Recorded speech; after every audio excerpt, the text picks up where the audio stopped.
Thanks, James, for organizing this. All right, so in this last talk, I will be showing you some of the work we have been doing in the Enigma Major Depressive Disorder Consortium related to mapping the normal variation in brain structure, age associations, and see where individual patients with MDD lie in this kind of spectrum. So I guess many of you are familiar with the Enigma Consortium, but very briefly, Enigma was initiated and founded in 2009 by Paul Thompson and other people with the initial aim to kind of bring together a lot of researchers and samples across the world to conduct GWAS studies to detect genetic influences on brain structure. And after the initial work on imaging genetics, the scope of Enigma broadened, and in 2012, 2013, the first disease working groups were formed, including mental disorders, neurological disorders. And about 5 years ago, together with my co-chair, Dick Feldman, I initiated the Enigma MDD Consortium, as you can see here, and all these disease working groups are further supported by methods development working groups. So the idea is that this is already collected data, so it's not new data collection, but basically people share, initially not sharing individual level data, but summary statistics, although now we're kind of moving to a model in which at least individual level data is being shared. Not raw scans at the moment. But the idea is, although there's no harmonization in data collection, to have at least harmonization in processing the data, quality checking the data, and statistical analysis. So this is currently all the members and all the sites involved in Enigma MDD from many different countries worldwide. We have data from about more than 12,000 people included, and currently 15 ongoing projects led by different people, members of the consortium. So the general aims of Enigma, so in response to this kind of replication crisis that we've been hearing a lot about, one of the initial aims was really, what if we take all this data together that is out there without any publication bias? What are the real differences in brain structure between people with depression and healthy controls, and which ones are really reliable and can be robustly detected across many different samples worldwide? So we also wanted to investigate some of the sources of the heterogeneity that we see in this kind of brain structural alterations in depression, such as demographics or disease characteristics. And what we're currently also working on, which kind of allows us this framework, because all the different working groups use the same processing protocols, is also really to look across disorders and see what is really unique and what is common across different mental disorders. So we published the first a few studies so far. The first study is very basically looking at case-control differences and associations with clinical characteristics in structural brain measures, interactions with childhood trauma, suicidal behaviors, and last year we published differences in these cortical structures, so cortical thickness and surface area. And I just wanted to highlight a few of the findings of this last study, because that really motivated some of these findings to look at kind of individual variation. So how do people deviate from normative patterns? And just to show you, in the adults with major depressive disorder, we found lower cortical thickness in some of the usual suspects: medial OFC, anterior cingulate, posterior cingulate, insula, temporal regions. But as you can see already, the effect sizes are quite low. So really, what we find, if we pull all this data together, the differences between the mean differences between patients and controls are not that large. So if we plot this differently, you can actually see that which is probably the good news for anyone with depression or with a history of depression, is that a lot of this, there's a substantial overlap between the variation in the healthy population and the MDD patients. So most of the MDD patients show very similar brain structure compared to the healthy control counterparts. But you can see there are likely some individuals that really show these structural deviations. So this kind of motivated us to really look at how do individual MDD patients really fit into this more population variance in structural brain measures. So a second finding that we found quite intriguing is that if we looked at the adolescent samples, and it was a smaller sample, and we have extended this adolescent sample, we doubled the size, and it's very consistent. But if we look at the adolescents, we do see lower cortical surface area in various regions, but we did not observe any cortical thickness differences. So this was quite intriguing to us. And then we looked back at the literature, and there are not a lot of adolescent MDD studies out there, but the results are quite inconsistent.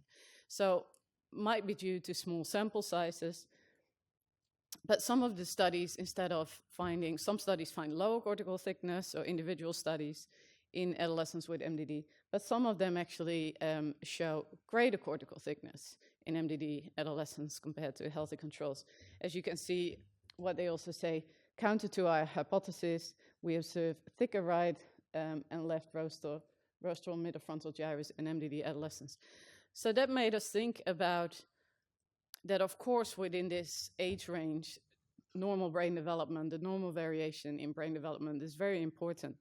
And depending on the stage of brain development that a young person is in, it might be that negative effects, for example, by depression, might be actually characterized by a delay in cortical thinning. So during adolescence, we all know there's like this accelerated rate of cortical thinning. So it might be the case that, what we call kind of abnormal might actually be represented by increased cortical thickness at some stages of brain development as a delay of cortical thinning, whereas maybe later stages, this might be represented by lower cortical thickness. So, in the paper, we used the whole group from 12 to 21 or 10 to 21 as one group, and we looked at the mean. But of course, if within that group, depending on brain development stage, some people show greater cortical thickness, others show lower cortical thickness, then if we just take the mean, we would not observe this. So this also really motivated us to look at specifically where on this kind of pattern of normative models of brains, structure, age associations, where individual patients lie in that spectrum. So these are some of the projects, or all the projects that we are currently conducted within the Enigma MDD working group. So all these projects are led by different members of the working group. And I just wanted to show you some data specifically of this first project, and also really briefly touch on the second project, that we really try to model this kind of individual deviations from normative age-related patterns of brain structure. So James already very nicely introduced the whole brain age kind of concept.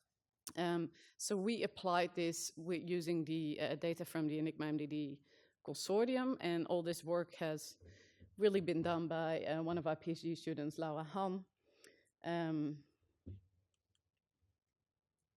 So we took all the free server measures, so all the sites shared individual free server measures with us, subcortical volumes, cortical thickness, cortical surface area, ICV. We took the mean of left and right hemisphere. We also built models using left and right separately, but we found that taking the mean works slightly better. And then we used the Gaussian process regression with a radial base kernel to also capture some of the nonlinear effects to estimate this brain age model. So we mapped this in the healthy controls. So this is the sample. We had about 4,500 controls and about 3,000 MDD patients. And we split them in males and females, so we built separate models for males and females. And we split within each site the data, the control data, into a training set and a test set, slightly more in the training set, and used the training set to build the models. So basically we used all the free survey measures as input features, and then tried to predict chronological age. And then we applied that to the test sets, and the same for females. So these are the chronological age distributions in females in the training and test sets, and in the males.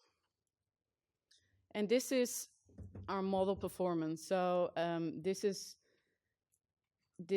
applied to the test sets, but found very similar kind of performance in the training set itself. So as you can see, we kind of plot here the chronological age, the correlation between the chronological age and the predicted brain age based on our features. We have a correlation about 0.85 and about a mean absolute error between 6 and 7.2. So these are in the controls and the MDD patients. We found a bit of a similar mean absolute error model fit across different age bins. So we really took the full age range from 10 to 80.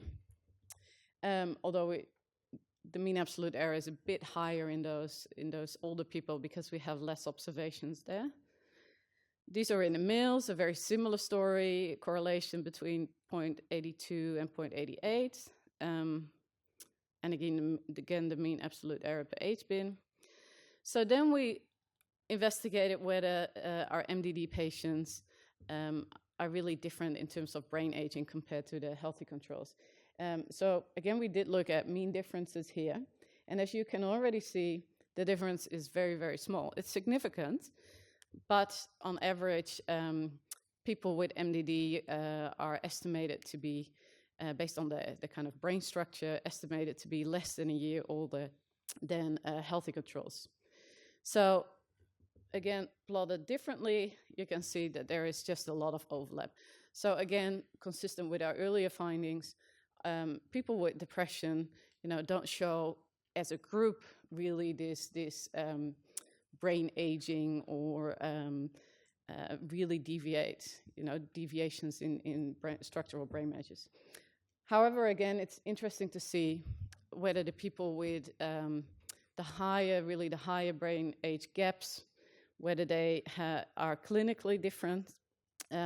So we did find a bit of an effect, but again, very small effect of antidepressant use. So we see the highest brain age gap in those people that are currently using antidepressants, which you can't really interpret as a medication effect, because this is, of course, highly confounded with severity, chronicity, recurrence of the disease, because people who are currently on antidepressants are very likely to be more chronic or more recurrent. And we also found some association with current severity of depressive symptoms, but again, a very, very small effect. So, concluding, we did find some higher brain aging in MDD patients, and specifically in those people who are currently using antidepressants, and we saw some associations with symptom severity. However, the effects are very small, so on average, this is less than a year different. So I'm not sure whether, that's very clinically relevant, that on average, people with depression are estimated to be about less than a year older. But it is in a similar kind of magnitude as previously reported epigenetic aging in MDD. So for example, this is a study just published also by the same PhD student, Laura Ham, looking at epigenetic aging in one of our local samples. And so basically trying to predict chronological age based on epigenetic data. And again, we found about a difference of less than a year, 0.64. In terms of other brain aging literature using structural MRI data, there is not a lot of literature out there. There was one original study by Koutouleris and colleagues that found like a brain age gap of about 4 years, but this was in quite a small sample, about 100 patients, which we couldn't replicate. And then this is a more recent study by Kaufman and others, which is published on bioarchives. So, this is more in the ballpark of what we found. So they found a brain age gap in MDD specifically of about 0.8 years.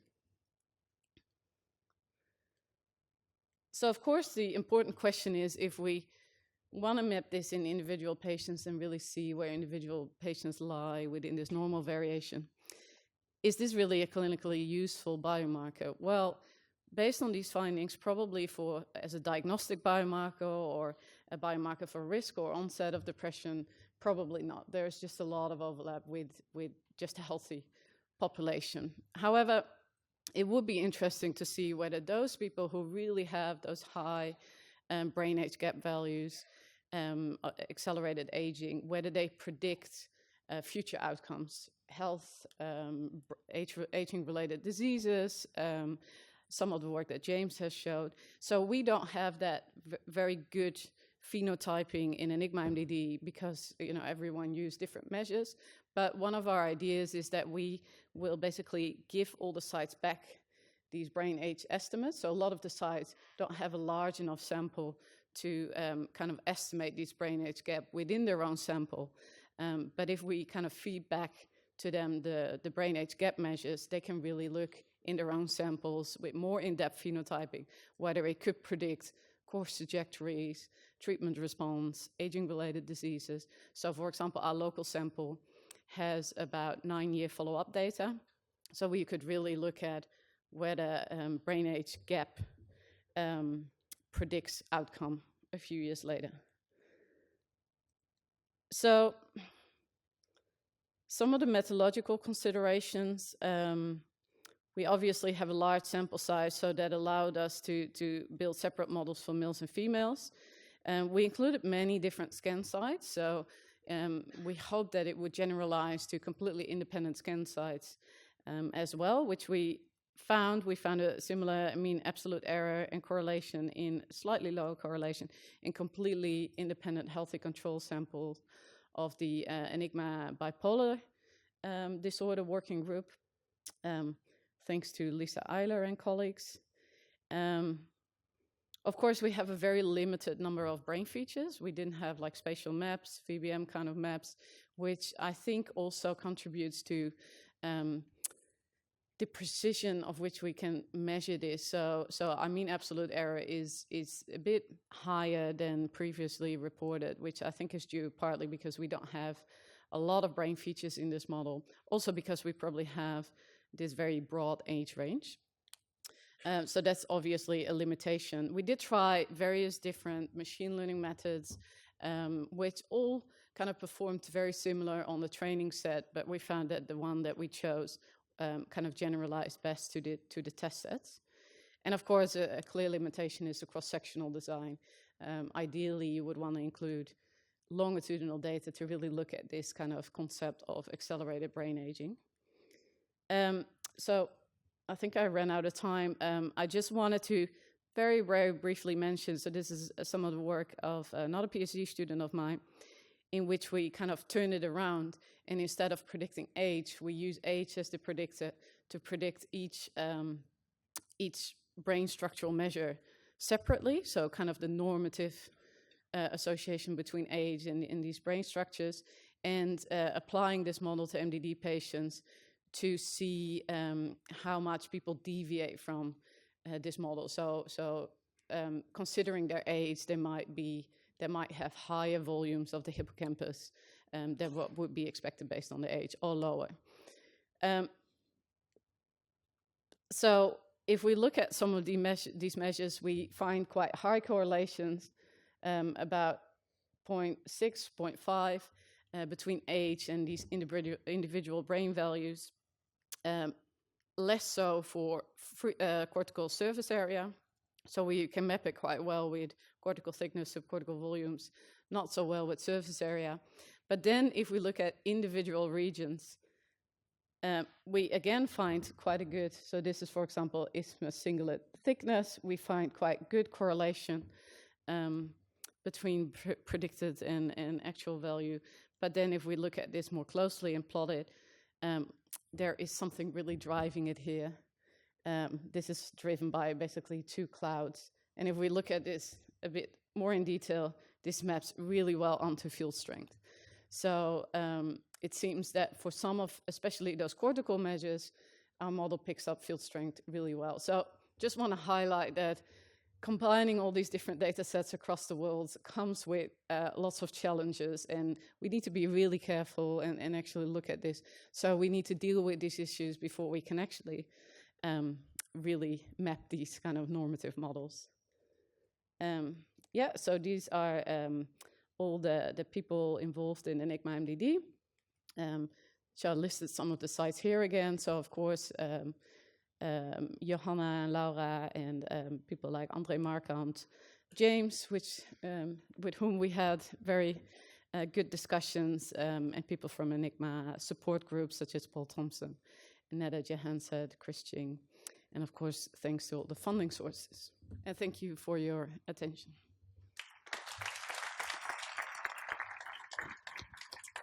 Great, thanks very much, Lianne. We've probably got time for a couple of quick questions if people want to stick around. I realise we have run out of time slightly. Yeah, sorry. Would it be useful to restrict your age range in the training set?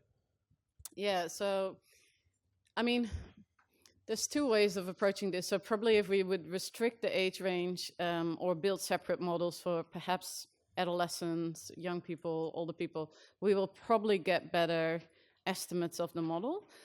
On the other hand, we also quite like the idea to really map it across the entire age range, to kind of generalize it to new samples, and that everyone can basically be mapped onto this. And we also, that's why we also included nonlinear models to kind of account for these nonlinear effects across different age bins. But yeah, we might want to have a look at that as well. It's quite a quick one. In preclinical neurodegeneration, it appears to be the people who develop de novo depressive illness in middle to late age. Do you have access to that data, i.e. age at which depression was diagnosed? Yeah, so we have age of onset. So we did actually look at this as well in association with brain age. We didn't find any differences. I mean, the issue is that age of onset is also highly correlated with age. So, which is a bit tricky, but we did find when we kind of separate groups into really those early onset, the adult onset, and the really late or elderly onset, we didn't find any differences in brain age gap. But again, in general, you know, the differences in MDD is just very, very small. So, yeah. Okay, thanks very much, Lianne, and thanks very much for everyone for coming this morning. I hope you enjoyed our symposium. Yeah, if we could thank all the speakers again, that would be great. Thanks.